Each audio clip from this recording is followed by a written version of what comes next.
Selamat datang kembali di program Skakmat, sebuah program di mana gue main catur dengan tamu. Tamunya biasanya adalah politisi, tapi yang pasti ngomonginnya soal situasi sosial politik di Indonesia. Skakmat ini adalah alat promosi untuk Men's Raya Stand Up Comedy Tour, tour stand up yang ngomongin 100% politik yang sudah jalan dan akan ditutup di Jakarta tanggal 30 Agustus di Indonesia Arena. Penjualan tiketnya tanggal 10 Mei 2025 di mensraya.id termasuk tiket live streamingnya. Nah biasanya gue kalau ngundang tamu ke Skakmat, di akhirnya gue tanya, mau nonton gak? Gue punya tiket nih. Tapi yang ini kayaknya gue tawarin gak mau. Soalnya dia bilang gue gak lucu. Baskara apa kabar? Selamat datang. Selamat datang. Idola, Terima kasih. idola masyarakat Indonesia. Wah masa? Bro. Banyak banget nih. Satu kantor ngefansnya malu lu semua.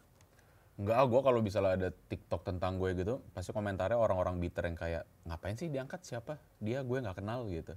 Nah, kayaknya semua orang digituin deh.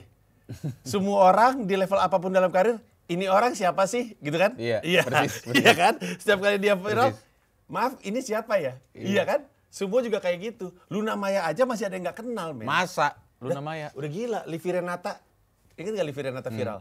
Livi Renata viral karena disebut nama Luna Maya, nanya siapa? Siapa itu?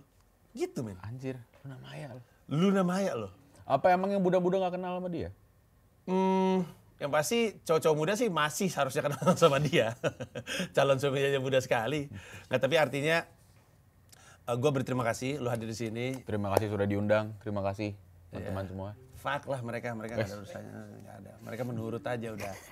Tapi mereka happy karena Baskara Putra hadir di sini. Baskara dikenal sebagai musisi yang vokal dan bukan cuma terhadap sosial politik, ada banyak isu kesehatan mental, kegemarannya bermain game. Cuman hari ini kita bakal banyak ngobrol soal isu-isu. Ini literally ngobrol ini. Okay. Walaupun sambil main catur, gue mesti nge-settle lagi. Jadi pertanyaan pertama akan keluar di langkah catur pertama. Ketika permainan selesai, entah karena skakmat, lu menang, gue menang, atau remis, atau waktunya kepanjangan, hari kita tutup. Terus ketika permainan selesai, gue punya pertanyaan terakhir. Oke. Anda... Oh jadi ini kalau misalnya ada yang menang, itu kelar? Iya. Oh. Makanya waktu itu ada salah satu episode cuman 20 menit beneran fix. Oh iya? Sama Ahmad Saroni karena gue blunder. Iya. Iya, gue terlalu fokus nyecer dia sampai nggak memperhatikan permainan gue sendiri.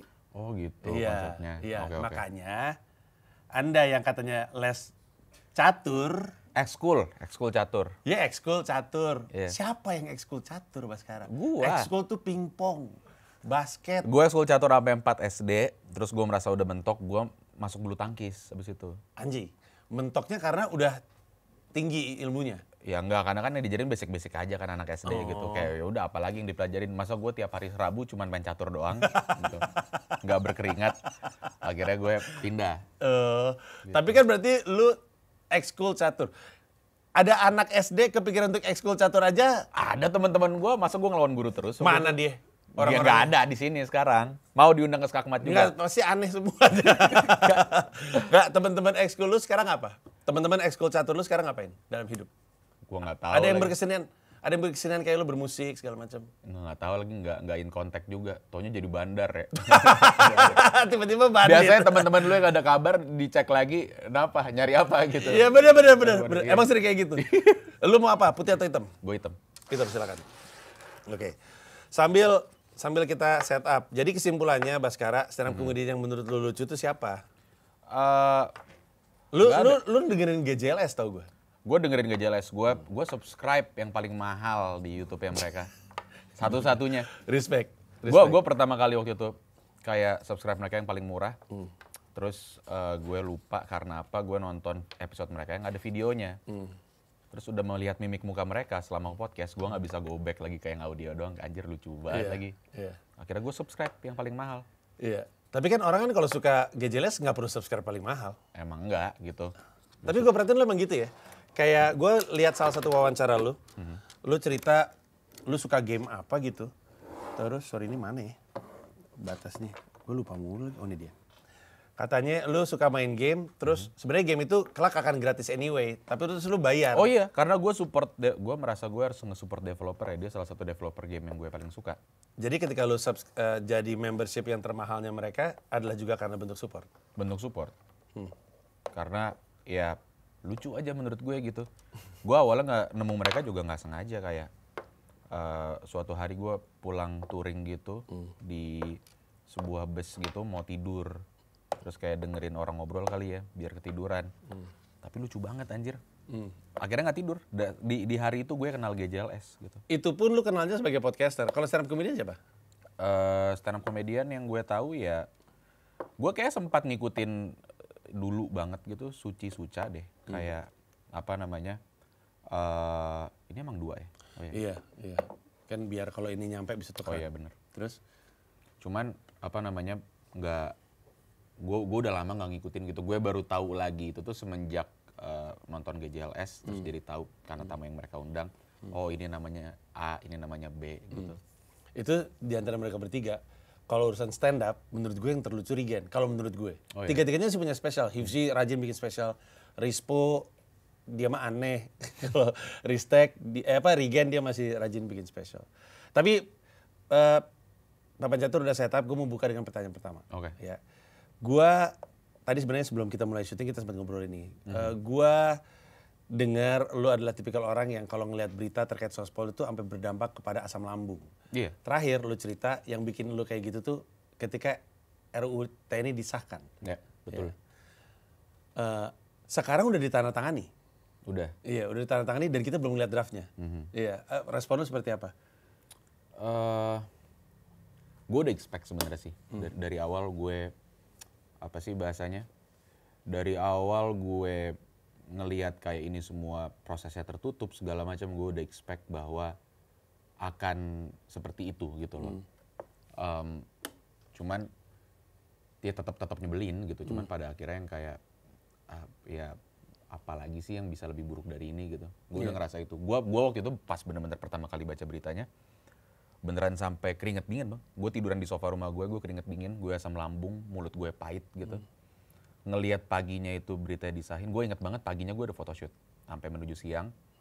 Pas gue photoshootnya belum mulai, gue expect di hari itu kayak photoshootnya kelar gitu menuju sore, disahin, terus orang aksi gitu, kemarahan akan pecah, tapi gue udah pulang gitu atau kayak gue udah menuju pulang. Enggak, itu photoshoot belum mulai, gue lagi di make up, tiba-tiba sah. Damn. Tiba-tiba sah gitu. Gue kayak kaget gitu karena tiba-tiba beritanya keluar, udah disahkan. Terus yang mengganggu kayak, photoshoot dong. Ya tetap photoshoot aja sih, maksudnya yang kayak ya mau nggak mau lah kerja gitu. Boleh lihat foto, boleh tahu photoshootnya apa nggak? Gue pengen lihat muka mual nggak pas di photoshoot. Gue nggak tahu di momen ini tayang itu fotonya udah keluar apa belum gitu. Gue menjadi kolaborator lah dengan salah satu, udah di announce anjir. Lu iya Isyan. Tadi pagi udah di announce deh. Iya. Gue photoshoot bareng Isyana. Itu photoshootnya dia gitu. Gue shock banget pagi itu, anjir masih di make up. Bahkan kayak look 2 bajunya belum siap gitu. Terus kayak udah sah gitu. Kayak tadi pagi gue jalan sini tuh baru siap-siap mau rapat deh. Tiba-tiba udah sah. Gue nonton wawancara Prabowo yang 3 jam 26 menit. Karena gue penasaran sama orangnya.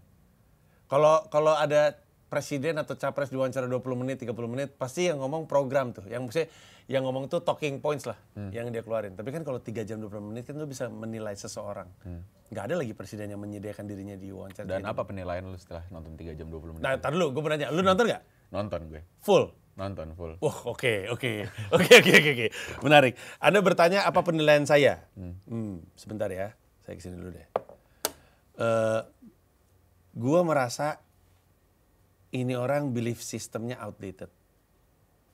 Setuju gue. Ya. Belief systemnya. Jadi lu bisa aja disuntik sama apapun lah, dikasih informasi, Pak ini, Pak hilirisasi, Pak AI, Pak apa. Tapi pada akhirnya yang mendikte kebijakan lu tuh belief systemnya. Dan belief systemnya usang sekali menurut keyakinan saya.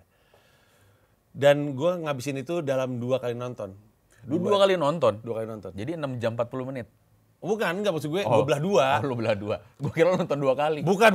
Gue nonton 2 jam, asal sejam 26. Endgame kah? Anjir. Iya anjing, nggak mungkin G13 PKI kali film gue tonton panjang banget. Kalau lu sendiri, lu ngabisin sekali jalan? Sekali jalan, tapi sembari kerja. Jadi awalnya gue nonton Beats-nya pas sudah keluar. Ya. Habis itu kayak gue nonton. Oh enggak, dia nggak sekali jalan. Gue nonton terus kayak hampir 2 jam gue nonton. Terus kayak ini ngomong apa sih gitu selama 2 jam. Gue stop dulu. Habis itu yang kayak apa namanya, besoknya gue lanjutin sisanya. Tetap ini ngomong apa sih? tapi abis gitu, cuman abis. Enggak, besoknya malamnya gue nonton sampai habis. Jadi kayak ada breaknya tapi di hari yang sama itu gue habisin gitu. Menurut gue take out gue nomor 1 kayak gue mendapatkan kesan bahwa beliau agak nggak napak tanah gitu di momen itu, yang kayak ada hal-hal yang gue rasa semuanya, kebanyakan orang lah, gue nggak bisa bilang semuanya, unanimously sepakat kalau perasaan kita semua terhadap A itu apa, terhadap B itu apa, dan dia detach sama itu gitu. Yeah. Menurut lu itu karena dia orang kaya bukan? Mungkin. Dia adalah presiden pertama kita yang orang kaya loh. Dia kecil, bapaknya menteri.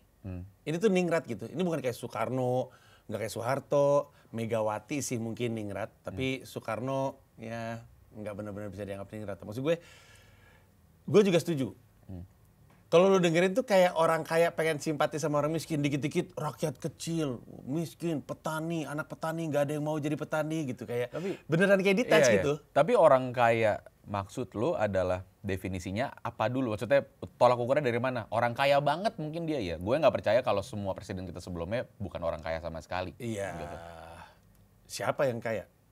At least dalam taraf tertentu untuk kebanyakan orang dia dianggap ya di atas lah. Buying powernya okay jauh lebih tinggi. Orang kaya gitu. banget. Orang kaya banget. Dan itu memperparah, gue setuju. Gitu. Iya. Jadi kayak detach gitu kan. Iya. Gue sih merasa dia pintar gitu. Pak Prabowo ini pintar, tapi gue mendapatkan kesan pas nonton interview dia itu kayak ketemu Pak Delu di acara keluarga yang ngomongin politik dan dia merasa paling tahu negara gitu. Aduh. Lucu banget lagi. Kita semua punya om kayak gitu. Iya kan? Iya. Yang kayak itu nggak usah dibaca, apa segala macam. Iya. Yang bukan AI dibilang AI, yang AI dibilang bukan AI. Iya. Lah tapi emang ini belum lihat, Pak Ade belum lihat ini. AI kali itu, kayak gitu. Rasanya kayak gitu. Tapi yang jelas-jelas AI yang kayak, lihat deh ini bener gak? Itu AI. Iya, betul. Ini tipikal orang yang kalau di grup WhatsApp tuh antara ngasih inspirasi pagi atau lempar hoax. Iya kan? Gue dapet kesan itu banget gitu. Gue merasa gue mendapatkan kesan itu banget dari nonton interviewnya. Apa namanya? Nonton interviewnya Prabowo kemarin. Iya. Tapi kan gini ya. It doesn't mean that he's necessarily a bad guy. Nanti maksud gue. Hanya saja kalau punya presiden yang nggak terlalu napak, terus belief systemnya lawas, itu akan tercitra dalam kebijakan. Dan ini yang gue sangat khawatirkan. Dengan pembisik yang salah, Pak Prabowo ini, pemerintahnya jadi berantakan gitu. Itu yang khawatirkan. Yang lu paling khawatirkan dari nonton itu apa? Setelah lu tahu orangnya kayak gitu, nggak napak gitu ya. Yang lu paling khawatirkan apa? Bahwa dia ini presiden loh. Apa konsekuensi dari seorang presiden yang nggak napak? Ya kurang lebih mirip-mirip sama gitu. Gue jadi mikir yang kayak kalau gitu kebijakan yang dia bikin based on apa? Kayak emang bener-bener feeling dia aja gitu. Bahwa yang dibutuhkan oleh kebanyakan orang adalah A adalah B. Atau emang beneran kayak ya didasarkan sesuatu yang emang ada datanya dan emang kayak insight itu jelas gitu.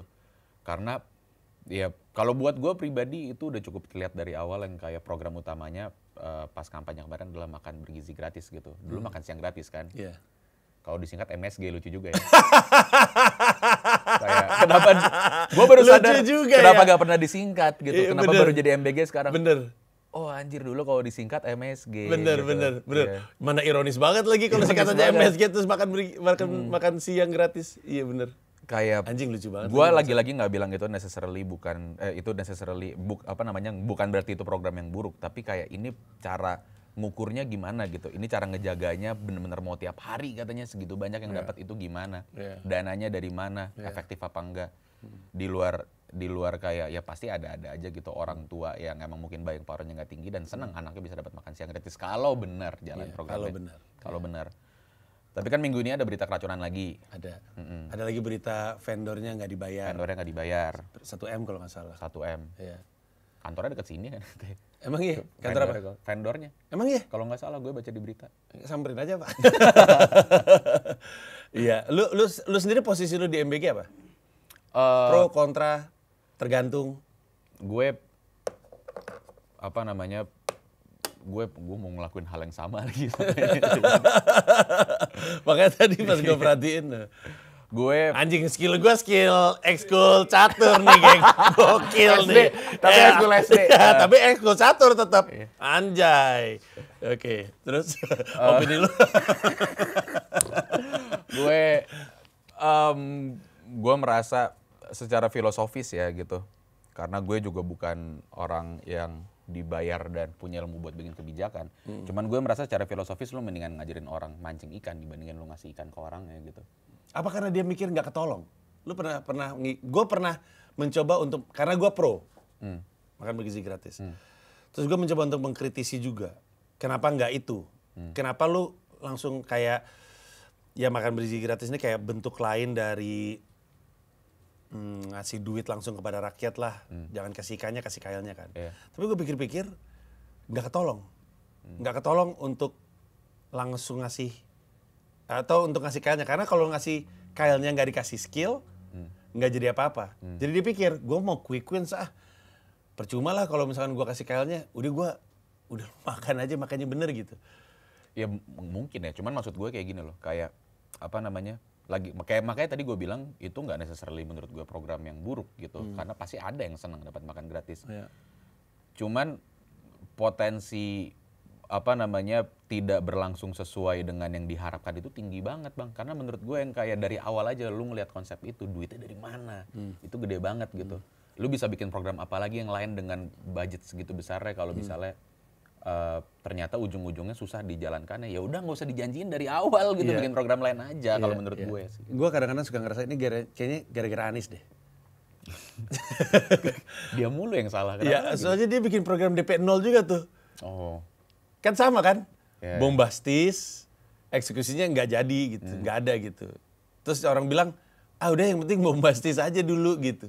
Sebenarnya kan kemarin kampanye pilpres pada bombastis semua, internet gratis seluruh Indonesia gitu Ganjar. iya kalau dipikir-pikir, cuman gimana lagi cara mereka bisa dapat soundbite yang bagus kalau misalnya nggak bikin program yang bombastis ya? Iya. Makanya Anies paling enggak, sadar nggak? Prabowo punya MBG atau maka MSG. Prabowo punya MSG, Ganjar punya internet gratis. Anies kan nggak punya apa-apa kalau lu inget. Nggak ada yang inget programnya Anies. Dia bilang dia punya cinta untuk Indonesia. Anjay, anjay. Ridwan Kamil, Alia, cintanya kemana-mana. Gak tau maksud gue, dia kayaknya trauma gitu. Gue udah pernah kemarin bikin program yang aneh-aneh gitu, sekarang gue enggak gitu. Ujung-ujungnya kalah juga. Ya cuman susah sih, maksud gue yang kayak seperti di semua pekerjaan yang lain gitu, di saat lo punya informasi yang cukup dan kepekaan yang cukup bahwa sesuatu itu sebenarnya sulit dilakukan, lu jadi tidak berani menjanjikan itu kan. Iya, mungkin. Di saat yang bersamaan jadi yang kayak terus kita bikin apa gitu. Iya. Ya cuman ya gimana. Gua at the same time gua ngerti kenapa banyak banget yang emang kayak oke, gue akan milih Prabowo gitu. Ya programnya MSG. Iya, programnya MSG. Semua orang suka MSG, Mas. Iya, semua orang suka MSG soalnya. Enak sih MSG emang. Iya. MSG emang enak. Ya, pantesan kemakan, anjing kenapa nggak MSG aja ya. Gue baru kebayang tadi lagi. MSG, iya juga singkatannya. Tapi tahu nggak ada satu hal yang gue ambil, ini gue yang jalan ya. Ada satu hal yang gue ambil dari Pak Prabowo adalah bahwa dia itu semakin tampak sebagai orang yang nggak napak. Karena di dalam satu pidato yang sama, dia ngomongin mau bikin ini, saya akan bikin ini. Banyak banget. Kalau lu catat dia mau bikin apa, banyak banget yang dia mau bikin. Tapi abis itu kan pertanyaan kan duitnya dari mana? Masa semua Danantara? Iya kan? Nah itu juga menggambarkan bahwa itu kayak orang kaya yang pokoknya gue mau ini jadi. Terserah deh eksekusinya seperti apa. Banyak kan bos-bos kaya kan programnya itu nggak realistis gitu. Keinginannya itu nggak realistis karena nggak napak gitu. Menurut lu itu permasalahan beliau juga nggak? Bahwa salah satu dari nggak napaknya dia itu menjadikan presiden ini banyak maunya, tapi kemampuan realisasinya kemudian tanda tanya gitu. Ya mungkin ya, maksudnya kalau gue berusaha menganalogikan keadaan beliau gitu dengan hal-hal yang lingkup pekerjaan gue sehari-hari, mencari orang mungkin yang karakternya mirip segala macam, mungkin semacam ada ilusi bahwa dengan sebesar itu kayak akses yang dia punya, capital yang dia punya, dia merasa kalau suatu saat gue punya posisi, gue bisa ngelakuin ini semua. Iya betul. Gitu. Betul. Dan memang benar dia pernah nulis buku Paradoks Indonesia. Semua yang dia omongin sekarang itu udah ada di bukunya dia. Oh, gue nggak pernah baca sih buku. Gue juga nggak pernah baca, gue ceritain sama orang. Katanya begitu, katanya Sandiaga Uno tepatnya. Nah, tapi benar asumsi lu. Kalau lu udah lama banget bercita-cita jadi presiden, konsepnya udah lama banget. Akhirnya ketika kejadian semuanya coba dijalanin. Kayak apa ya? Gue ngerasa ya itu ada ilusi itu yang kayak nggak bisa kok. Kenapa lu nggak pernah bikin ini dari dulu? Kenapa lu nggak pernah bikin ini dari dulu? Gampang, uangnya dari sini dari mana? Yeah. Pas udah di lapangan tidak segampang itu. Apalagi kalau menurut gue ya kabinetnya dia kan besar sekali. Betul. Kayak one thing yang ya mungkin lagi-lagi nggak bisa dibandingin secara apple to apple ya. Cuman salah satu hal yang gue pelajari adalah justru semakin besar tim yang lu bawa semakin susah geraknya. Gue nggak tahu, apalagi dalam politik gitu. Asumsi gue sebagai orang awam yang memperhatikan berita sosial politik dari dulu, selalu ada give and take-nya gitu. Gue ngasih lu ini, gue akan perlu sesuatu dari lu gitu di kemudian hari. Jadi kepentingannya banyak banget. Terus lu mau bikin apa sekarang? Basically, kalau gue pribadi jujur, gue merasa dari kemarin, berarti udah 100 hari lewat kan ya? Udah. Kayak gue merasa banyak banget yang kayak dari sisi kebijakan tuh on hold gitu loh. Kayak belum ada significant change atau significant program yang gede banget yang oke jalan gitu. Selain sekarang MBG gitu namanya. Gue tuh concern utama gue sama Pak Prabowo ya. Belum apa-apa, apa yang dia omongin udah nggak jadi apa yang dia lakuin gitu. Belum apa-apa, baru juga mulai udah kayak gitu. Ambil contoh paling gampang itu adalah waktu kampanye kan kita paling sering denger dia ngomong keberlanjutan. Gue ngelanjutin Jokowi, gue ngelanjutin. Ini kalau lu happy sama Jokowi, gue akan lanjutin nih programnya Jokowi. Tidak ada. Kabinetnya aja berubah, programnya aja berubah, prioritasnya berubah, IKN nggak lanjut. Itu aja yang paling kelihatan dah. Lu udah lihat totem lorem ipsum di udah lagi. Fuck. Sempat ditutup cuman bagian itu ya doang, sekarang katanya udah ditutup semuanya. Gua kok bisa lolos gitu ya? Gue nggak ngerti deh. Mungkin karena mereka pikir di sana, jadi mungkin nggak ada yang lihat kali ya. Feeling gue vendornya nggak tahu sih lorem ipsum sir dolor amet itu apaan. Goblok. Serius. Berarti vendornya nggak pernah bikin makalah. Vendornya nggak pernah bikin makalah. Pasti kita tahu kan lorem ipsum itu apa. Iya. Kayak feeling gue dia nggak tahu aja. Karena gue yakin kalau dia tahu yang kayak Mas ini copywritingnya apa gitu. Iya benar. Gitu. Mesti gue ganti apa nih? Gue juga percaya nggak ada orang sebodoh itu kayak lorem ipsum, oke, lorem ipsum gitu. Nggak ada dia emang nggak tahu. Pasti dia kira itu kayak sebuah namanya mensana incorporated. Sebuah ini pasti kata-kata bijak yang gue nggak paham ini. Veritas apa? Iya benar. Ini kayaknya kutipan ini Maximus Aurelius deh kayaknya.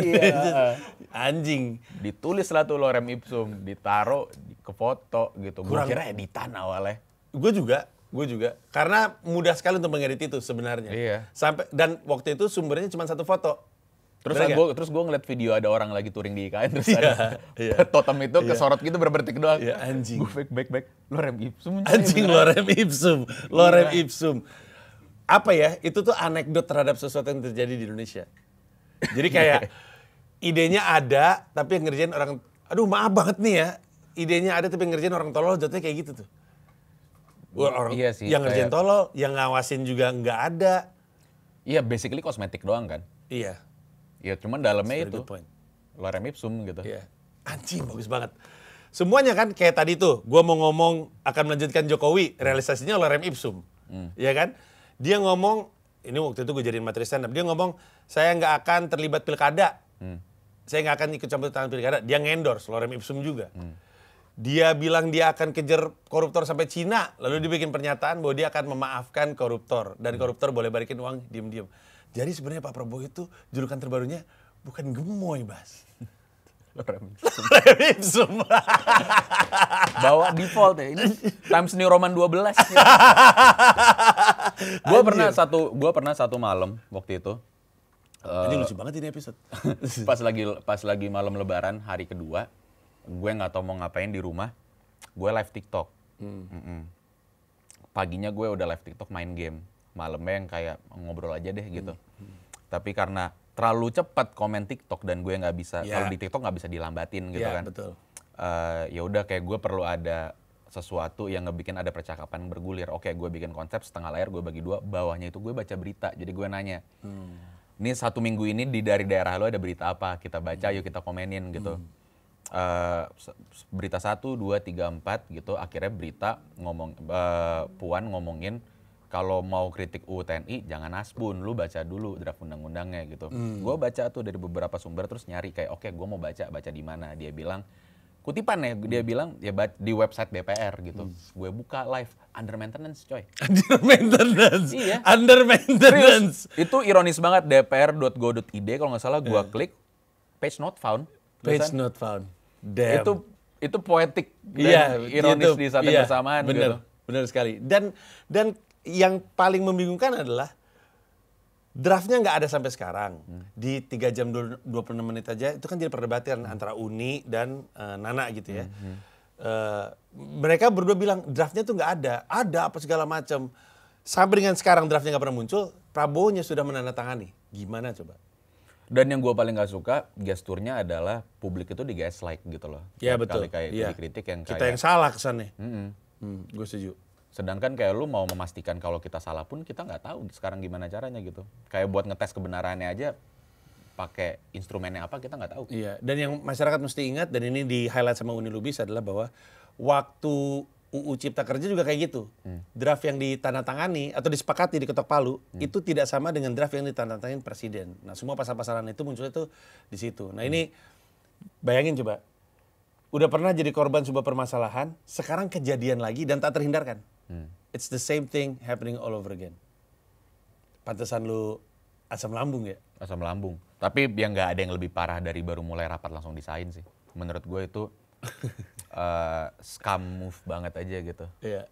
Menurut gue itu sangat tidak menghargai publik sama sekali. Iya. Lu ngikutin UU Polri? RUU Polri? Emang draftnya udah ada yang resmi bisa dibaca? Ya, UU TNI aja kagak. Lu nanyain resmi ya. Resmi itu kayaknya bukan sesuatu yang kita bisa harapin sih. Maksud gue draft RUU TNI aja beda-beda kan. Yang dibahas waktu masih di Balek, dibahas di Vermont, sama yang mungkin ditandatangani Pak Prabowo, mungkin beda-beda semua tuh. Yang lu ketahui soal draft yang beredar terkait RUU Polri apa? Karena if I have to admit, gue nggak kekejar untuk ngikutin. Bahwa akan ada, ini gue paraphrasing ya, lagi-lagi correct me if I'm wrong gitu. Terutama yang nonton kalau ada yang tahu, bahwa bakal ada kewenangan lebih one way or another untuk polisi juga bisa mengatur internet itu akan dianggap ruang publik yang mereka punya jurisdiksi untuk mengatur gitu di situ. Meaning kalau misalnya kayak video ini nggak disukain ya bisa dengan secara legal mereka nge-take down karena muatannya. Apa namanya? Gua tidak suka dengan muatan-muatan undang-undang yang kesannya tuh di saat ada kritikan yang mungkin valid mungkin enggak ya, gue nggak tahu gitu. Itu bisa dibilang kayak ini bertentangan dengan kepentingan negara dan ya dimatiin aja gitu. Terutama sebagai seniman ya. Gue merasa itu censorship yang baru berubah bentuk aja sebenarnya. Sia-sia banget punya Deddy Corbuzier ya. Gak maksud gue, bener gak Bas? Buat apa coba dunia internet punya mas-mas berotot seperti itu yang berada di pemerintahan tapi terus longgar. Hei Cahyadi, buat apa Anda telanjang dada bela-bela MBG? Ini harusnya, tahu nggak? Sebelum dia jadi staf sus, dia sama gue tuh diskusi soal ngeramein pemerintah terkait ada UU penyiaran, ingat nggak? UU penyiaran. Oh, dia pernah marah ya sama itu ya? Iya, dia pernah ngangkat beberapa kali. Dia ngajak gue ketemu, spesifik kita mesti lawan ini semua. Karena dia sama keresahannya sama lu. Kalau kita nggak biarkan, kita nih bakal kena censorship. Kita setiap kali bikin acara kayak gini mesti ngelapor dulu. Anjing persis kayak anjing jatuhnya kayak Sukatani ya kemarin gitu, yang terkendala karena izin manggungnya nggak dikasih. Karena nggak dikasih restu sama polisi. Dan gue pernah diceritain juga sama kawan-kawan jurnalis yang generasi yang lebih tua, zaman dulu pas zamannya Soeharto, di saat kayak lu udah ada materi mau dicetak, itu harus di cross check dulu sama gue lupa instrumennya apalah gitu. Menteri Penerangan. Cuman ada yang per daerah-daerahnya gitu, siapa ngelapornya ke siapa itu dicek dulu, kalau udah oke baru naik cetak gitu. Iya. Nah bayangin itu terjadi di internet. Sebenarnya dari sisi eksekusi nggak kepikiran sih gimana caranya. Gimana caranya? Masa semua harus semua harus ngelapor, semua harus restu gitu. Atau masa semua harus kena semprit dulu baru tahu dia salah? Apa enggak? Kayak misalkan gini, dulu gue pernah stand up di Balikpapan. IO-nya ngide untuk ngajak Kapolres Tabes. Tersinggung lah gue ada joke, mau di stop itu pertunjukan gue. Oh iya? Iya, mau di stop di tengah-tengah, karena gue lagi ngomongin polisi korup, mau di stop di tengah-tengah. Untung ada stand up comedian yang polisi juga, namanya Mr. Gamael. Tapi sejak itu, sampai itu orang, Kapolda, sampai Kapolda diganti, semua stand up comedian mesti nyetor naskah, kalau nggak boleh manggung. Nah bayangin, kalau emang yang tadi Baskara bilang itu benar, berarti itu akan terjadi di dunia internet. Anjing, suram banget. Dan kalau sifatnya bukan kita ngasih naskah, berarti tiba-tiba kita salah. Iya, dan apa namanya, gue yakin kalau bisa itu sampai lolos, semuanya akan terjadi pasca rilis gitu ya. Tapi tetap aja sama buruk ya coy menurut gue. Yang kayak, apalagi pasca rilis, jadi bisa jadi tebang pilih banget. Yang kayak kalau misalnya kayak gue kena, terus teman gue nggak kena gitu, dia bisa bilang yang kayak, enggak kok, kita nggak otoriter, lihat yang lain tetap kritik, nggak kena. Jadi benar-benar bisa dipilih mana yang emang lebih rame dan bikin lebih banyak, ya buzzingnya lebih gede gitu di internet buat di take down dibandingin yang lain. Berarti kesimpulannya, kanal YouTube kita, lu tau nggak kalau misalnya lu ke tukang fotokopi suka ada foto polisi, biar nggak diganggu. Kalau kita ke sebuah tempat restoran atau rumah makan Padang atau tempat fotokopi, pasti yang punya lagi foto sama tentara atau lagi foto polisi. Oh iya Kan? Kayak restoran soto juga gitu kan. Restoran soto ya. Jadi kalau misalnya ada polisi nakal atau aparat nakal masuk, ada polisi ya, dia cabut. Oh, dia pernah take konten di sini gitu. Gue nggak tahu konsepnya kalau di Cobika itu gimana gitu. Kayak, itu dia pernah take konten di sini gitu. Iya, betul. Menurut dia mic-nya enak gitu. Aneh banget. Ya, habis kalau enggak gimana coba? Kalau kan itu kan cara hacky ya, cara nge-hack untuk melindungi usaha kita dengan ada foto. Gue habis main ke tempatnya Bintang Emon, di tempat dia ada Pancasila, Prabowo sama Gibran. Iya benar. Gue tadi ngeliatin gitu lama gitu yang kayak, lu masang ini gitu di kantor? Iya gitu. Kayak dia tidak elaborate lebih jauh gitu, dia cuman kayak iya gitu. Iya. Terus dia lanjutin, dia ngasih info tambahan gitu. Beller juga ngasih info tambahan. Tapi Pancasilanya bahannya jelek tuh. Gitu. Terus gue perhatiin, oh iya lagi kayak suka dipajang di teras gitu bahannya. Iya. Walaupun sebenarnya poin utama pertanyaannya bukan di situ ya. Iya, bukan. Iya. Tapi nggak salah juga jawabannya. Iya, gitu. iya. Ya, itu mah karena mereka tolol aja. Kamu maksud gue, lu tuh pendapat lu terhadap tudingan bahwa Indonesia ini sekarang lagi gelap-gelapnya itu apa? Karena ada banyak banget orang yang bilang Indonesia gelap banget bang, Indonesia gelap banget, ini gelap yang terburuk dan segala macamnya. Kita nih, pembicaraan kita tuh memang seakan-akan memvalidasi tuduhan itu. Tapi lu sendiri pendapat lu apa? Gue setuju sih kalau dibilang kayak nggak keadaannya nggak baik gitu, nggak baik-baik aja. Dan kayak menurut gue untuk kok jadi kayak gitu Raja lu? Emang tadi gak kayak gitu? Gini, emang gimana? Kayak di sampingnya dong. Iya benar. lupa gue sendiri lupa. Anda benar anak ekskul catur. Gue yang lupa. Enggak, gue bingung. Kenapa anak ekskul catur ini membiarkan dimakan? Ya sudahlah, gue makan. Anyway. Cuman kenapa ada pertanyaan itu at the first place gitu? Apakah lu nggak setuju kalau misalnya dibilang? Gue enggak. Kenapa?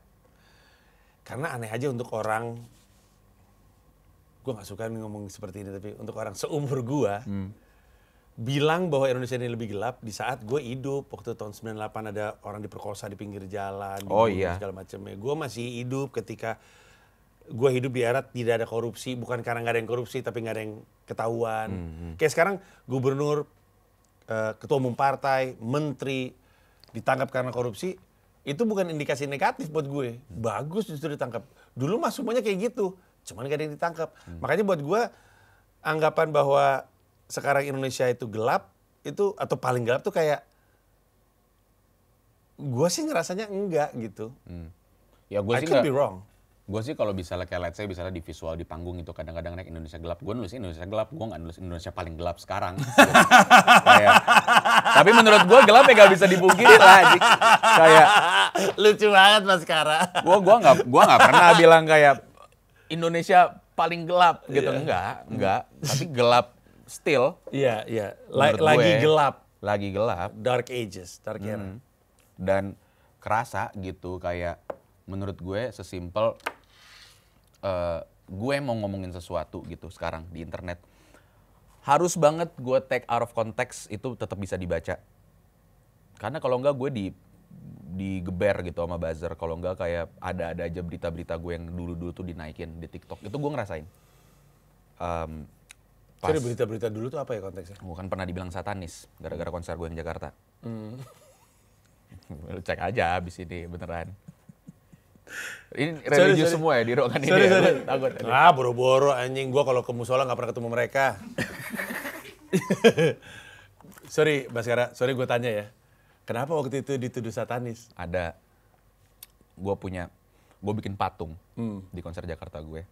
Karena gue nggak suka. Maksudnya kalau gue bikin show, gue pengen ada konsepnya, ada performance act lah di situ. Yeah. Gitu. Emang itu bagian dari ceritanya, dari konsepnya.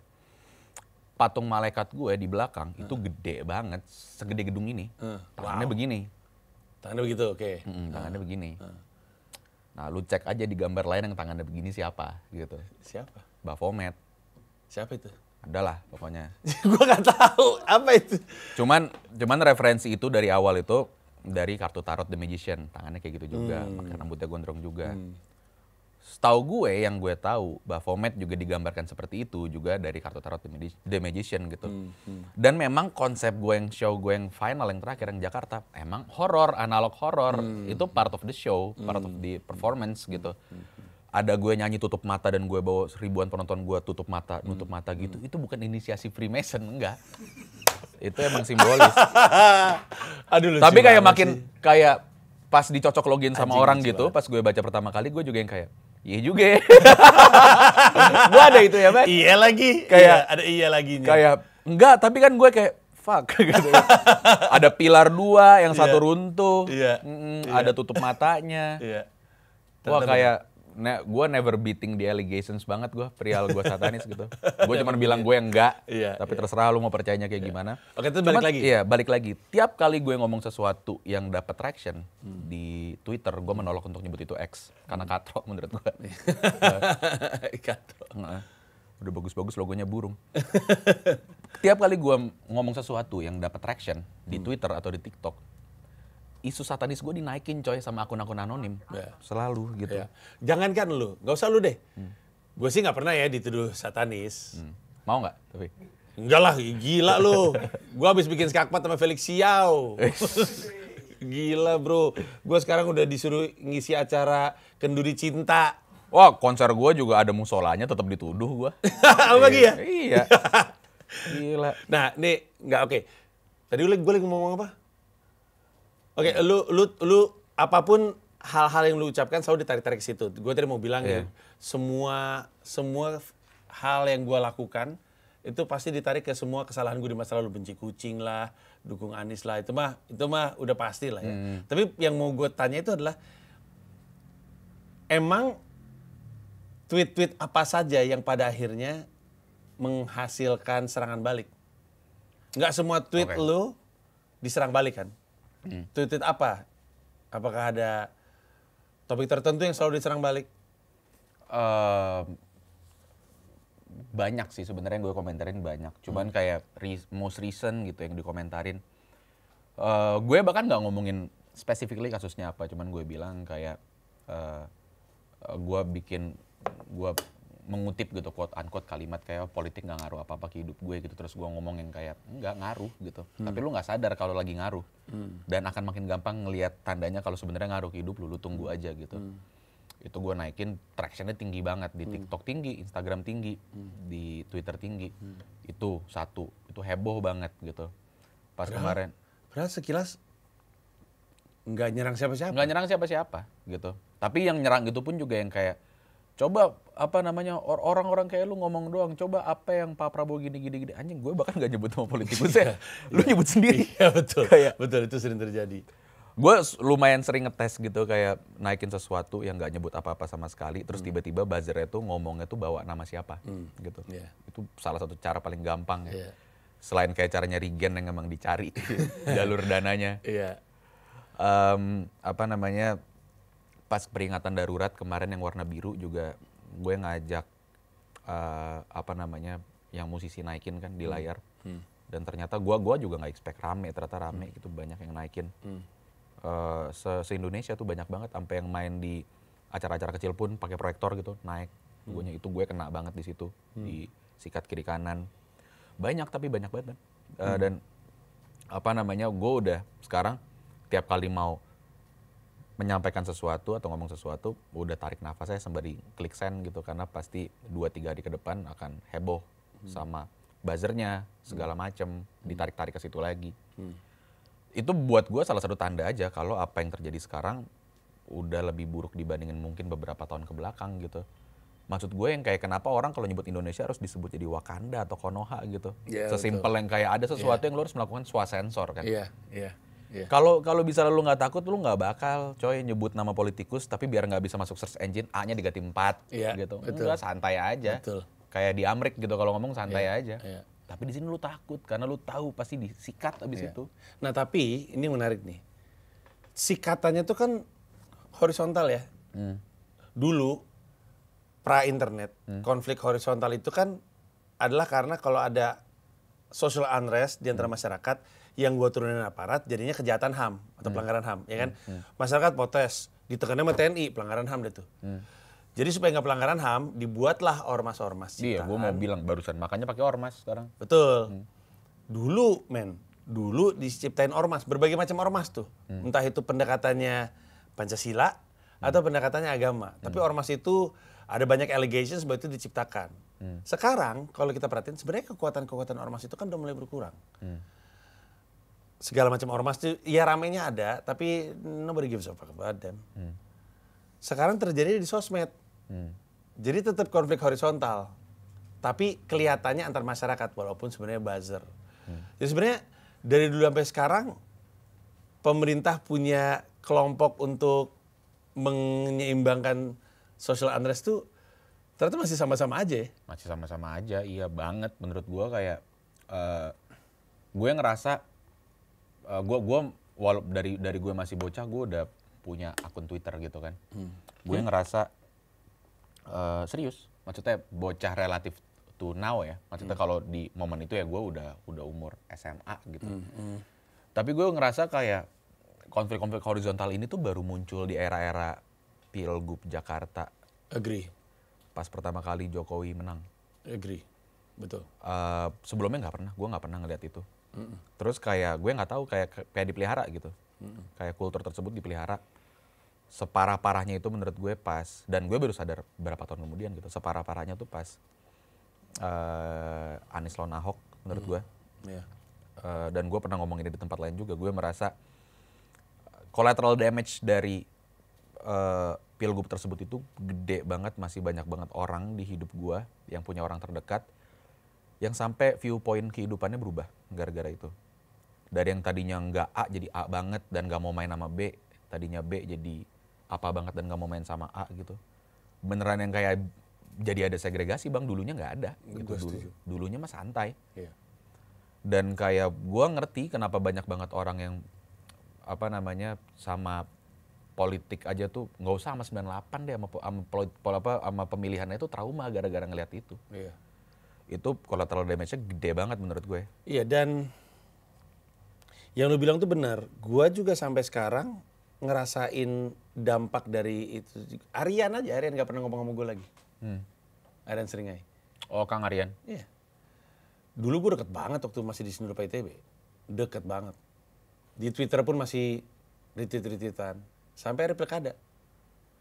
Setelah pilkada, nggak pernah lagi. 2017. Dia iya, itu yang bikin gue nulis lirik yang sama juga itu. Oh, itu pada masa itu ya? Karena di momen itu gue ngerasa, belum banyak kan. Gue ngerasa yang kayak itu pertama kali gue beneran ngeliat dan actively gitu ada public figure yang nge-advocate sesuatu yang sangat politis dan politik praktis gitu. Dan gue nggak suka dengan proses seperti itu gitu. Menurut gue itu presiden yang buruk untuk kemudian hari. Yang gue ngerasa gue ngelihat banget kemarin pas pilpres kemarin gitu. Sebenarnya basically itu perang kuat-kuatan selebriti aja coy kemarin. Betul. Siapa pakai baju warna apa gitu. Kayak ada momennya lu nonton rally-nya siapa, lu nunggu siapa selebriti yang muncul di live streaming itu, lu udah nggak peduli lagi sama dia ngomong apa dalamnya. Karena lu tahu yang akan dibeli sama orang itu dia di-endorse sama siapa. Dan itu menurut gue mulainya di era-era itu. Iya betul. Dan yang mengkhawatirkan sekarang adalah bahwa jadi kemarin praktek itu begitu berdampak sama kehidupan kita, tapi praktek itu dianggap sukses. Begitu sukses, sampai orang-orang itu dilegitimasi dengan jabatan. Oh iya. Kayak Kurawa jadi staf sus kan, Hasan Nasbi jadi kepala kantor kepresidenan. Iya, terus mereka bilang masyarakat kena prank tuh goblok menurut gue. Kayak itu tugas lu dan kantor lu gitu buat menyampaikan informasi dengan baik. Terus masyarakat nggak tahu, nggak bisa baca draftnya. Terus lu dengan santainya bilang kayak hahaha salah lagi draftnya kena prank deh. Anjing. Iya makanya. Lu dibayar pakai pajaknya pajak gue. Iya asli. Gitu. Iya jurnalis dibilang dikasih pala babi masak aja. Iya. Iya maksud gue itu suram banget sih. Orang-orang yang melakukan apa yang damage-nya keras sampai sekarang. Itu dianggap sebagai praktek yang sukses. Saking suksesnya gue masukin lu ke pemerintahan. That's crazy. Deddy Corbuzier masuk ke pemerintahan. Staf sus kan. Karena gue rasa Pak Prabowo ngobrol sama Deddy Corbuzier di masa tenang itu sukses. Itu ya gue setuju sih kalau dibilang Indonesia gelap. Karena kita nggak pernah ngelihat Indonesia sampai level seperti itu sebelumnya. Iya, gua pun pas lagi era-era itu, gua 98 umur gua 4 tahun. Kakak gue, orang tua gue yang lebih ngerti keadaannya. Cuman ya semua orang yang gue kenal deket bilang buruk kok gitu. Emang nggak segelap dulu, cuman dibilang gelap nggak salah juga menurut gue. Jadi buat gue sentimen masyarakatnya sekarang ya gue setuju gitu. Lu sempat bilang di salah satu wawancara bahwa lu sekarang sudah tidak semarah dulu. Ya ketawain aja, tapi paling juga ntar stres. Karena lu nggak ngeliat jalan keluarnya. Apa jalan keluarnya? Nggak tahu sih. I can't really answer. Serius asli sama, jujur nggak tahu gitu. Kayak bercandanya levelnya udah yang kayak ini ibaratnya game harus new save. Harus new save. Mau ngapain lagi sekarang? Udah terlalu mengakar gitu menurut gue, udah terlalu struktural. Kayak basically lu udah nggak tahu bisa diapain lagi gitu keadaannya. Gue tuh udah masuk umur di mana akhirnya gue melihat teman-teman gue masuk politik. Sebelumnya enggak kan. Gue 31 tahun ini. Dari beberapa tahun lalu lah gue udah mulai ngelihat gitu. Pinter-pinter orang-orang ini. Jadi bego bang pas masuk. Serius. Jadi bego. Kayak gue ngelihat misalnya kayak dia ngomong apa di media atau kayak dia nulis apa gitu di media sosial yang kayak lu dulu kuliah pinter banget men, jangan kan kuliah deh, lu lulus kuliah masih ngobrol sama gue pun lu dulu pinter banget gitu. Kayak there is no reason lu ngomong sebodoh ini menurut gue, kecuali memang ada sesuatu yang mau nggak mau ngebikin lu ngomong sebodoh itu gitu. Dan ya buat gue fair untuk gue mikir setelah melihat itu sendiri, karena dan gue kenal orang-orang ya kalau sistemnya udah rotten to the core aja bisa ngebikin orang gue pinter banget ngomong bego dan mau nggak mau play along sama kebodohan itu sampai 2-3 interview selanjutnya. Ya gue juga ngelihat hal yang sama. Gue bahkan ngelihat yang kayak gitu terjadi satu partai. I'm looking at you PSI. Karena the way waktu itu gue pernah ngundang Rahayu Saraswati Djoyohadikusumo di sini, ponakannya Prabowo. Terus dia selalu mengulang frasa yang sama. Frasanya adalah mau lu terima mau lu enggak, emang begini cara bermainnya. Mau lu terima atau enggak, emang gini Ji cara bermainnya.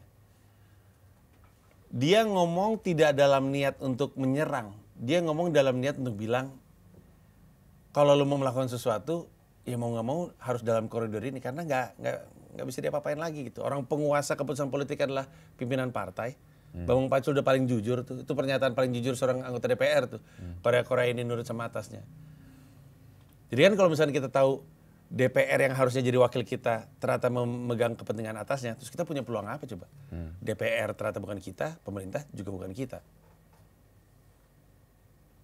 kayak balik ke ngomongin partai yang tadi, mereka tuh pernah nggak sih ngerespon tiap kali ada sesuatu yang mereka pernah post di internet terus di retweet atau di quote sama warga? Nggak pernah ya sama sekali? Nggak pernah. Satu pun?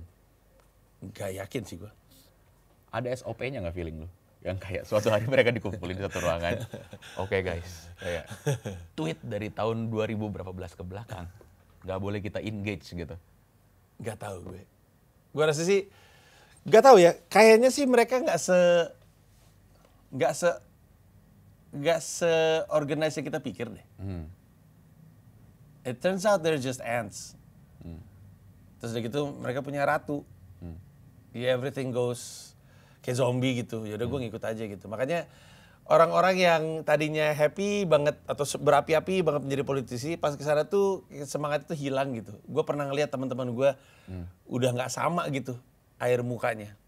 Jadi makanya mungkin peluangnya emang bukan mengubah di ranah politik, tapi di ranah sipil. This is where your art comes to play. Lu tuh, dan ini gue sering tanyain sama banyak orang juga, banyak seniman juga. Lu tuh bikin karya dengan pemikiran bahwa ada tanggung jawab kepada yang mendengarkan atau enggak sama sekali? Enggak sih. Gue merasa semua karya gue pada dasarnya ya cuman inward saja, inward looking gitu. Ngelihat apa yang gue rasain di dalam diri gue dan melihat apa yang menulis apa yang gue lihat di luar dan bagaimana itu berpengaruh ke hidup gue, ke diri gue gitu.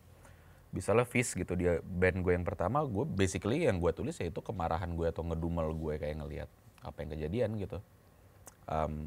Di Hindia juga gue menulis album pertama gue nulis apa yang gue rasain di hidup gue karena basically I had 25 years to write that album kan, sebagai album solo. Terus ternyata gue merasa kayak ternyata banyak banget ya masalah-masalah yang ada di hidup gue itu struktural sebenarnya datangnya. Gue nggak bakal se-stress ini kalau negara gue beres, basically kayak gitulah. Mulai ada perspektif itu di rilisan-rilisan selanjutnya. Cuman gue nggak pernah merasa gue punya tanggung jawab buat pendengar gue, kayak gue harus ngebikin mereka tahu gitu. Apalagi lebih parah lagi kadang-kadang ada beberapa audiens yang merasa kayak itu tanggung jawab moral lu buat bikin mereka lebih pinter atau nyari jawabannya gitu. Jangan kritik, nyari jawabannya doang. Anjir, terus gue bayar pajak buat apa, men? Buat gue tugas gue itu raise questions aja udah gitu. Ini nih, tanda tanya, ini tanda tanya. Yang punya tugas nyari jawabannya yang emang dibayar pakai pajak lah. Terus lu ngapain gitu. Makanya gue gak suka banget tuh sama kalimat-kalimat pejabat yang kayak, makanya sekarang ayo anak muda bantu dong gitu. Kayak lu udah gak kompeten dalam kerjaan lu, terus lu nge-gaslight warga. Abis itu kayak di saat kayak ada sesuatu yang dilakukan sama warga, kan kita sering banget kan ngelihat berita yang kayak salut pemuda dari desa apa melakukan apa kayak gitu. Yang gue kesel banget tuh kalau udah di tap in abis itu sama policy maker gitu loh, yang kayak ditinggi-tinggiin egonya segala macem, terus yang kayak disuruh lanjutin programnya. Kagak, men, ini tuh ibaratnya kayak ada orang kecolongan depan kantor polisi terus dibantuin tuh warga gitu. Bukan berarti abis itu polisinya keluar terus yang kayak terima kasih sudah membantu. Kayak ya kagak, itu bare minimum coy. Kita ngelakuin itu karena ada the absence of the government gitu, the absence of government di situ. Dan gue nggak suka banget sama, apalagi kalau udah masuk ranah kesenian gitu. Kalau dibilang kayak lu ngekritik doang atau kayak pisahin lah kesenian sama politik, bego menurut gue kalau lu mikir kayak gitu. Karena buat gue art is always inherently political. Dia akan selalu reflect the times. Kayak lagu cinta aja tuh kadang-kadang nge-reflect sesuatu secara sosial politik, cuman lu nggak sadar gitu. Gue sering banget bilang ini di banyak tempat. Ada lagu cinta, ada detail kayak kau pasang sabuk pengamanmu, oh berarti public transportnya jelek tuh kota. Karena mereka pacaran harus naik mobil, iya kan? Atau yang kayak kalau lu bandingin sama lagu cinta di luar negeri, mereka kalau hangout itu di taman yang emang gratis gitu. Kita di sini lagu cinta di sini, makan apa segala macam, semuanya bayar gitu. Kayak semuanya tuh di tempat-tempat di mana lu harus spend money untuk bisa punya leisure time sama pasangan lu. Karena basically kita nggak punya public space di sini. Di mana? Kayak ya di kampus aja sekarang gue denger udah mulai susah gitu. Gue dengar UI sekarang kayak orang udah mulai ngusir-ngusirin mahasiswa yang nongkrong di atas jam-jam tertentu lah. Ya terus sekarang kita punya public space di mana dulu gue merasa suaka gue adalah kampus. Iya betul. Lu bisa ngelakuin apa aja di situ sampai jam berapapun. Sampai jam berapapun gitu. Sekarang udah nggak bisa. Dan sekarang kalau balik lagi ke yang bagian tadi gitu, kayak kalau bener jadi nembus dan RUU Polri ini akan memberikan kewenangan lebih buat mengatur internet sebagai public space. Terus kita punya apa sekarang? Public space internet aja gue harus ngomong Indonesia pakai Wakanda, Konoha, segala macam disensor. Harus hati-hati banget nggak nyebut sesuatu yang bisa di-search dan diserang gitu. Punya apa gue jadi sekarang? Nggak punya apa-apa. Dari jawaban lu tadi terkait karya lo itu kurang lebihnya hampir sama dengan semua orang yang gue tanya. Bahkan orang pun suka bertanya, lu tuh kalau nulis materi stand up itu emang didesain untuk mengedukasi masyarakatnya? Enggak, gue mah nulis materi stand up dari yang menurut gue lucu. Kebetulan hidup gue tuh sekeliling gue ya politik gitu, sehingga yang gue temukan lucunya, ya kan gue cuma bisa nemuin kelucuan dari apa yang sering gue lihat.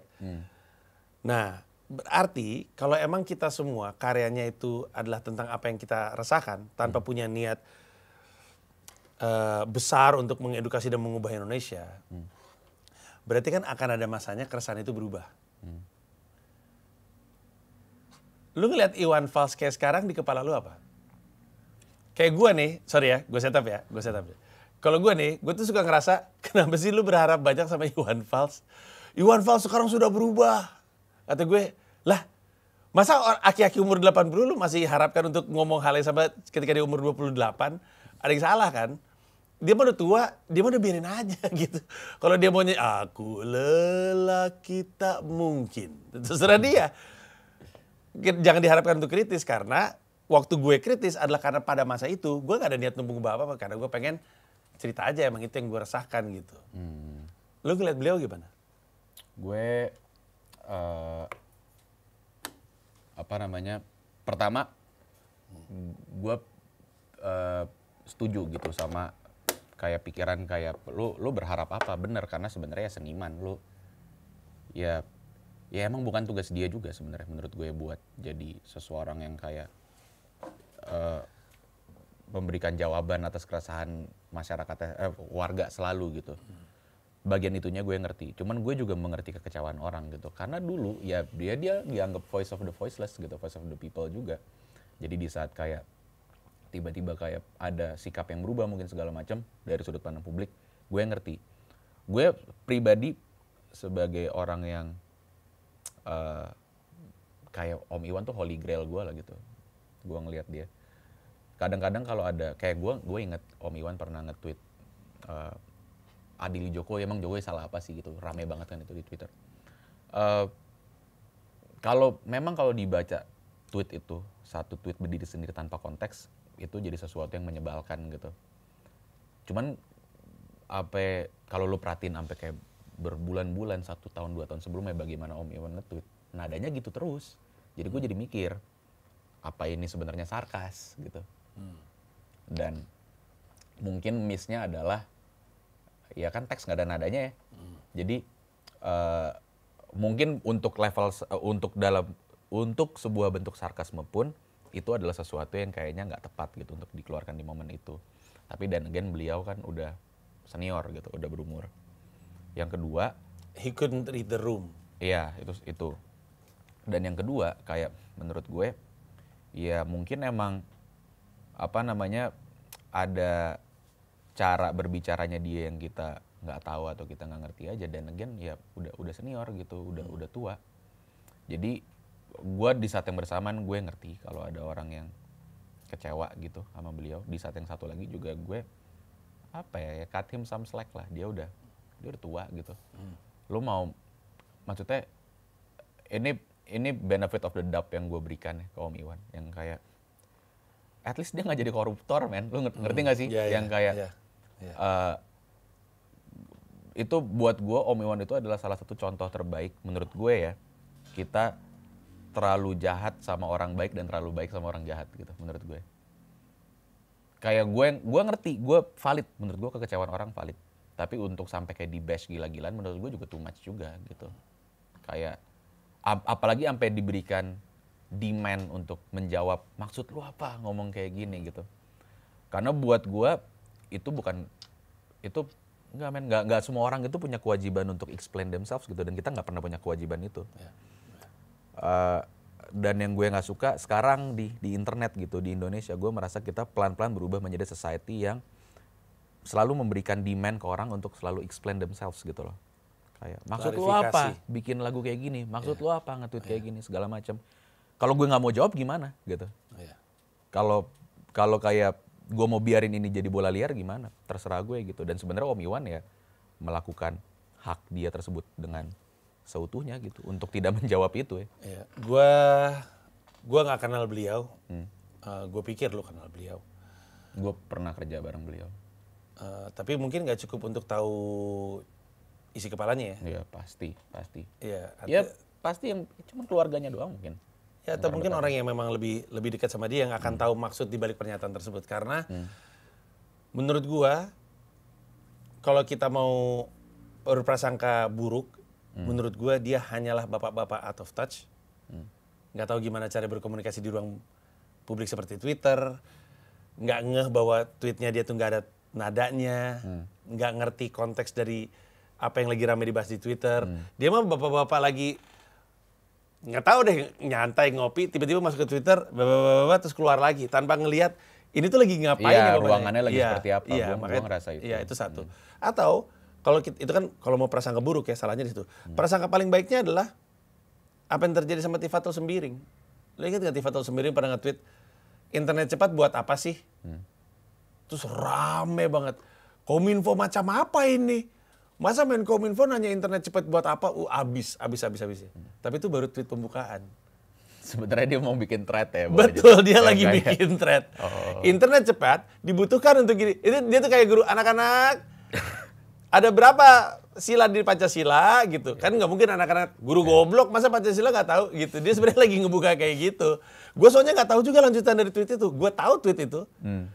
Apa orang-orang pada ada di Jokowi, memang Jokowi salah apa gitu. Gue tahu. Gak ada lanjutannya. Tapi Diem pas aja. gue baca gitu historical datanya di tweet dia sebelumnya, dia bahkan ke sesuatu yang dia pernah kritik to the point, dia juga pakai nada kayak gitu. Jadi asumsi gue kayak ya emang apa namanya ya itu sarkas gitu. Tapi itu satu dari banyak kritikan dia yang lain yang menurut gue kritikan publik warga juga valid gitu. Dia pernah ngomong yang kayak Om Iwan pernah ngomong makasih udah pakai lagu gue gitu. Tapi jangan rusak fasilitas publik. Sayang tuh haltenya gitu. Terus dijelasin sama Mas Nanda Bandanera yang terhormat Om Iwan gitu. Bahwanya halte rusak 1-2 hari bisa dirapin lagi, dicat lagi. Demokrasi rusak seumur hidup gitu. Kayak apa namanya rapihinnya. Dan gue ingat gue pernah kena kritikan yang sama waktu itu. Bertahun-tahun lalu pas Omnibus Law gue mengkritik anak-anak SMK yang ikut demo gitu. Gue bilang kayak, aduh lu kalau cuma ngerusuh doang buat apa? Cuman at that point gue nggak ngerti kalau kemarahan semua orang dari lapisan masyarakat apapun itu valid gitu. Dan ekspresinya beda-beda. Menurut gue itu yang bikin Hong Kong Protest works.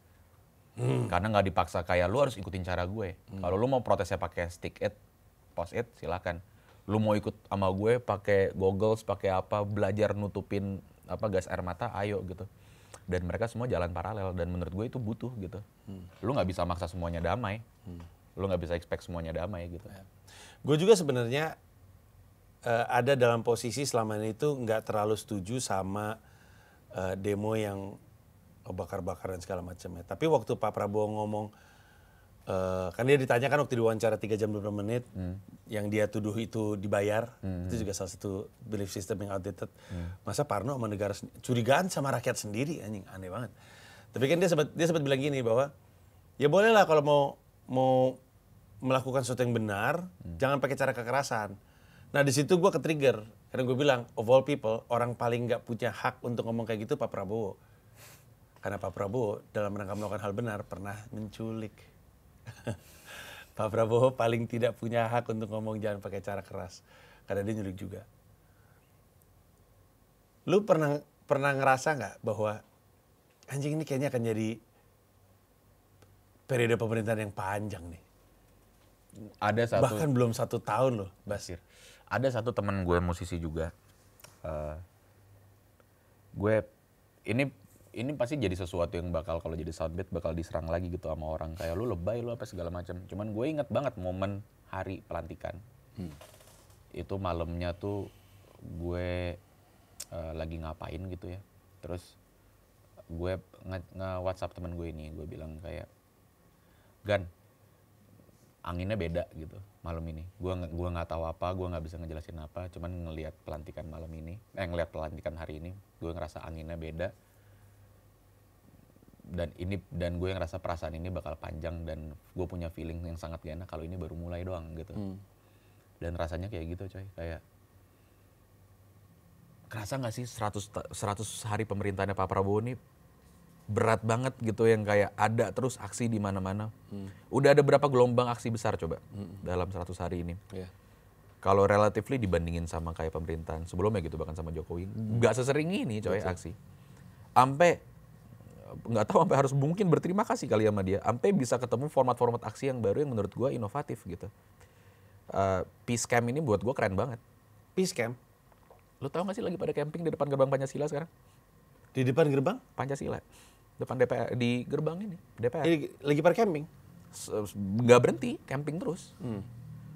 Oh iya, yang waktu itu diusir itu ya, yang camping doang aja diusir. Iya, tapi lanjut, dan komunitas banyak yang ikutan, ngasih workshop, kadang-kadang cuma kutekan, kadang-kadang ada baca buku, tulis puisi, segala macam. Dan gue suka banget manifestonya mereka bilang yang kita coba pugar, yang kami coba pugar, bukan ledakan letupan besar sekali 2 kali, every few months, tapi pressure, tekanan. Dan buat gue itu benar banget gitu, kayak terlepas dari bakal bikin change apa enggak, ya kita nggak tahu gitu. Maksudnya yang kayak di sini kan kita udah ngeliat banyak banget hal yang udah besar banget pun, dan kayak Kanjuruhan deh, gitu. Bikin change apa gitu insiden sebesar itu, atau Gama misalnya, bikin change apa enggak juga. Jadi kalau ditanya gitu, ini bakal bikin change apa enggak, tapi karena bahkan yang gede aja nggak bikin change, ya kita nggak tahu. Tapi kan ada apa namanya bahasanya, sebutannya, gue bukan Muslim sorry apa, ikhtiar. Ada ikhtiar itu. Gue Islam sebenarnya, tapi apa guys? Iya dia berikhtiar ya. Tapi dia di Amrik tinggal ya kan, jadi kayak gue takut dia keinginan untuk terus terpengaruh budaya-budaya Barat. Jadi tadi nanyanya ke sini. Iya. Cuman yang penting ada ikhtiar itu maksud gue, yang kayak ya tujuan itu bukan ya pasti tujuan utamanya adalah change, tapi untuk dalam bentuk sebuah protes yang mau dilakukan itu bukan explosion tapi pressure. Dan gue setuju banget sama itu gitu. Kayak kalau dipikir-pikir ya, sekarang bentuknya kayak gini, mau disusupin Intel gimana caranya? Diajak ngobrol Intelnya dari mana gitu. Harus buka tenda dulu ya kan? Kalau ada workshop buku disuruh baca, baca buku apa, ketahuan banget kalau ada Intel. Mau dibikin konflik horizontal biar ada konflik, susah juga. Lu ngapain kalau orangnya cuma tidur-tiduran baca komik sama workshop? Nggak bisa. Buat gue ini brilian. Bagus sih. Bagus. Iya, gue ngelihat beritanya. Itu yang waktu itu juga sempat siwar dengan informasi ada yang protes soal gila nih, Pak Prabowo bilang jangan pakai cara kekerasan. Lah ini gue camping doang aja. Masih diangkut. Iya masih diangkut. Tapi ternyata itu lanjut lagi ya? Lanjut. Sampai kemarin masih ada kok. Kemarin di hari kita syuting ini ya. Dan asumsi gue hari ini juga pasti ada. Dan membesar? Yang ikut makin, jumlahnya membesar. Kalau gue perhatiin ya, gue belum pernah kesampaian ikut juga. Relatively naik, walaupun nggak cepet gitu, nggak eksponensial. Tapi yang jadi mau ikut banyak banget. Sekarang nyari tanggal, nyari hari, nyari waktu gitu. Gue sempatin deh minggu depan gitu. Kalau minggu depan lu nggak bisa, gue 2 minggu lagi deh kayak gitu. Jadi orang tuh ganti-gantian ke situ, dan akhirnya nggak worn out karena fun. Kadang-kadang mereka maghrib latihan kickboxing, gue pernah lihat gitu video, iya videonya. Buat gue keren banget gitu. Polisi jadi nggak bisa ngapa-ngapain, cuma kayak bikin banner kuning yang kayak waktu menyampaikan aspirasi sudah usai, harap menyampaikan aspirasi apa, orang cuma camping gitu. Kayak ya susah banget sekarang jadinya mitigasinya. Gue ngerasa aparat juga jadi bingung mitigasinya gimana sekarang. Gue rasa hanya satu yang kurang dari aksi tersebut adalah nama brand name yang lebih baik. Sebenarnya ya. Belum ada namanya. Tadi gue nyebut aja gitu. Betul. Sebenarnya kan aksi Kamisan itu kan kurang lebih mirip. Makanya si tenda, gue ngomong tenda mangkal tuh zaman dulu banget. Tapi si tenda itu dan aksi Kamisan tugasnya kan cuma satu, untuk selalu ada. Udah, nggak ada tugas lain.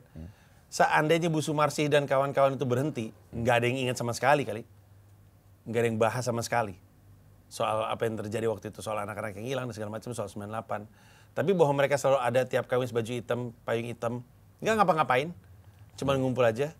Itu kan setidaknya memberikan alasan bahwa pembicaranya tetap berlanjut. Ya moga-moga aja. Cuman kan complexity is the enemy of consistency ya. Kalau nggak kompleks sih bisa konsisten. Dan camping sebenarnya nggak kompleks harusnya. Nggak kompleks sih. Apa harus kita juga yang ikut camping? Lucu juga sih. Kayak dan gue seneng gitu kesadarannya warganya ya, kayak selain public figure yang datang dan memberikan sesuatu atau materi atau apa, semua mukanya disensor. Oh iya? Iya. Bener. Kalau nggak dapat tekanan nanti. Semua muka disensor. Kecuali yang emang kayak kemarin Bivitri datang ke sana gitu, emang kayak setahu gue dia jadi pembicara, ada gitu mukanya gitu. Cuman yang lain semua anonymous gitu. Tapi ada tiap hari tendanya beda-beda, warnanya berubah-berubah. Itu very good idea menurut gue. Iya. Gue pengen makan pion yang ini, cuman gue takut blunder deh. Siapa yang blunder? Gue. Kenapa blunder? Ya itu kalimat orang yang nunggu. Iya. Lu terlalu ngasih kredit sama gue. Kayak gue juga kayak terlalu overthink ya sama game ini ya, kayak Iya bener. mau bergerak takut Bener. banget. Kita udah sejam loh men ngobrol, gila kali. Ini Masih gini-gini doang. at some point kita mesti cepet mainnya.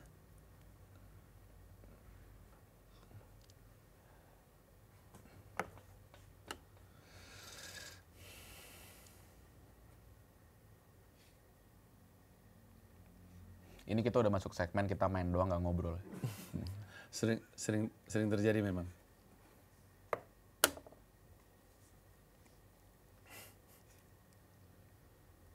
Belakangan ini sering terjadi Skakmat. Belakangan ini Iya. jadi. Mulai belakang udah mulai fokus main catur. Apaan sih anjing. Kemana ya aku? Masa aku kabur?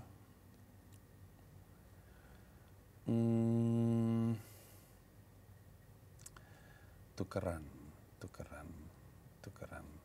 Yalah.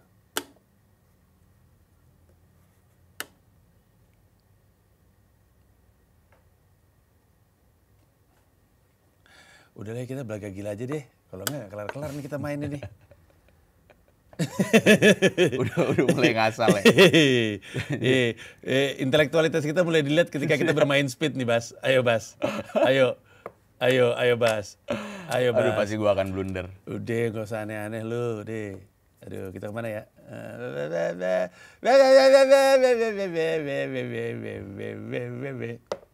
Tuh. Udah mulai nggak ada bentuknya. Ayolah, ayo. Oh anjing, emang anak kalau ekskul catur tuh, catur aja harus ada bentuknya nih. Kagak anjing maksudnya. Kagak, gue juga diajarin sama Iren Sukandar. Shape-nya adalah begini. Yes. Ada gitu-gituan ada ya? Ada sih harusnya. Ada. Udah Nggak usah pura-pura nggak ngerti. Gue SD, gue nggak di level di mana yang kayak sampai diajarin strategi yang kompleks segala macem. Masa banyak bacot lu. Yeah. Masa banyak bacot Anda. Sat, ya kan? Das. Tuh gua aja nggak sadar tadi. Itu bisa ke situ. Itulah. Gokil gue nih. Hati-hati lo sama gue lo. Ding, ding, ding, ding. By the way, Bas. Lu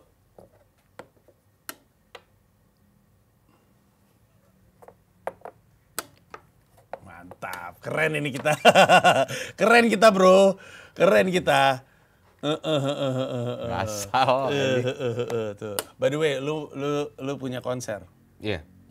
7 Juni di Jakarta. Iya. Merayakan mixtape-nya Hindia yang paling baru, Doves 95 on Blank Canvas.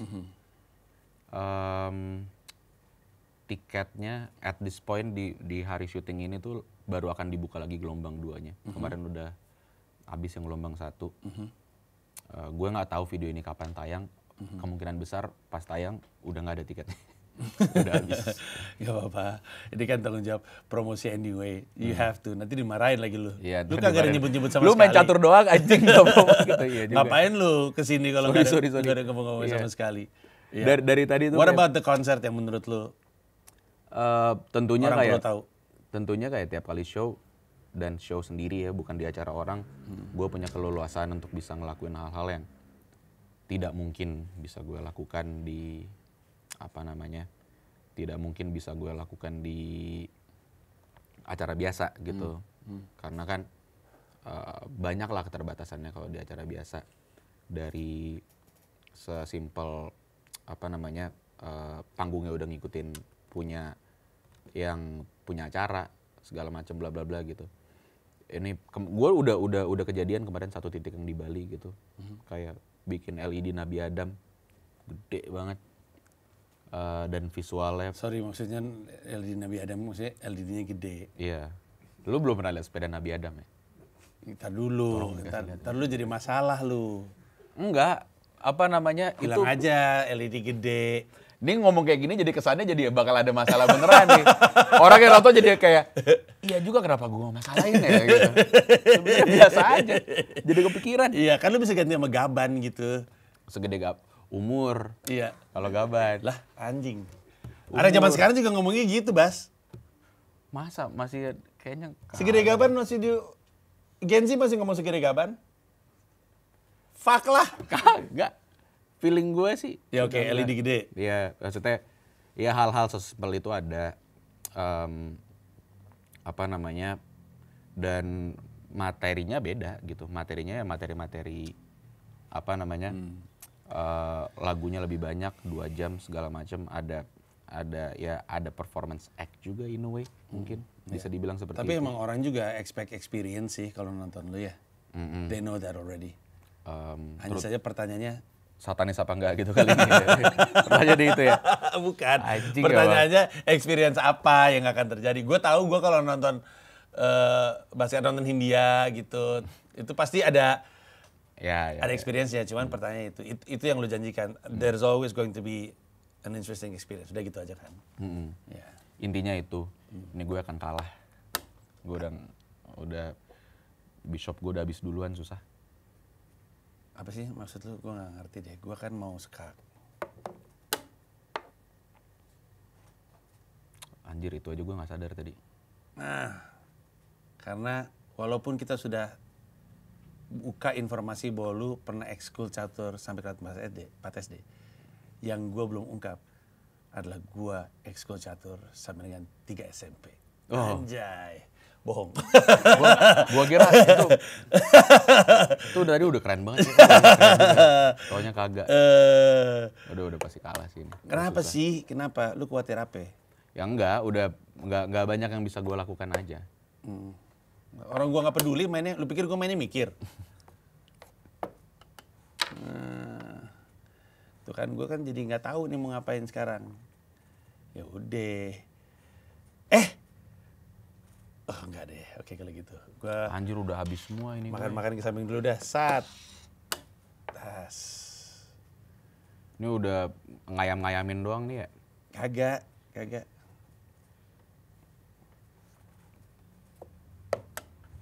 Ih, mau ngapain lo, Bas? Anjay. Kok lu aneh sih, Bas? Hah? Aneh lu. Oh iya, goblok. Gua skak nih. Gue lupa udah nggak ada ini di sini. Hah? Udah nggak ada benteng sama sekali. Skakmat ini udah. Lu mah sengaja. Enggak, serius gue lupa. Netizen, ini lu omelin dia. Emang dia nih anjing nih emang bangsat. Pertanyaan terakhir kalau gitu dari gua, Baskara. Oke. Gua yakin lu tahu ada konsekuensi dari menjadi seorang Baskara. Konsekuensi itu adalah apa yang Baskara lakukan, gue lakukan. Apa yang Baskara utarakan, gue utarakan. Bedanya adalah level pemahaman mereka akan apa yang lu ucapkan tentu beda. Di satu sisi kita pengen bilang, lu gak usah ngaco-ngaco ngomongnya kalau lu gak ngerti. Di sisi lain itu juga kayak membungkam keinginan mereka untuk bersuara gitu. The more the merrier, the more voice, the more powerful. Gimana caranya lu menghidupkan api protes, tapi memastikan itu tidak dilakukan dengan sembarangan. Karena terlepas dari lu setuju atau enggak, Baskara, tanggung jawabnya memang ada di lu. Lu punya tanggung jawab itu, lebih tepatnya itu pembahasannya. Gue sih pribadi nggak merasa kayak gue punya mungkin tanggung jawab untuk bisa ngebikin apa yang dicontoh ini baik itu mungkin in a way ada benernya kalimat tersebut. Tapi kalau sampai levelnya kayak menghidupkan api protes, gak lah, menurut gue enggak. Karena gue ngerasa kayak then again gitu, selalu yang gue bilang apa yang gue tulis itu gue berusaha inward looking gitu ke dalam. Kayak untuk gue bisa menilai sesuatu tentang diri gue, dan gue merasa lagu-lagu gue adalah proses gue memahami diri gue seumur hidup. Itu gue harus punya nurani yang sensitif gitu terhadap banyak hal. Nurani gue gak bisa sensitif kalau misalnya kayak gue ngeliat apa yang terjadi di jalan terus gue kayak di set 12 lagu cinta semua gitu. Kebetulan lagi terjadi sekarang di masyarakat seperti itu. Mau gak mau itu tertulis. Bahkan dalam lagu cinta gue pun ada elemen seperti itunya. Bagaimana kayak orang bisa menyikapi itu dengan baik, tentu kalau levelnya udah melenceng gitu gue akan tegur lah. Apalagi kalau misalnya bawa-bawa nama yang kayak bawa nama fanbase atau apa segala macam. Tapi gue merasa segimanapun gue merasa itu tanggung jawab gue, itu nggak akan bisa gue kontrol gitu pada akhirnya. Dan gue nggak mau memberikan beban di pundak gue untuk mikir yang kayak gue harus selalu jadi kakak atau abang-abangan atau apapun yang baik segala macam. Karena gue nggak pernah merasa gue role model dari dulu. Kayak banyak banget salahnya gitu gue. Cuman kalau misalnya apa yang gue omongin memberikan sebuah rasa tertentu gitu ke orang, buat ngelawan, buat apa segala macam, good for them gitu. Oke, Baskara Putra, terima kasih banyak. Good game. Gak malu juga gue nih ngalahin orang ekskul catur sampai kelas 4. 4? Abis ini gue langsung bikin talk show sampai main bulu tangkis.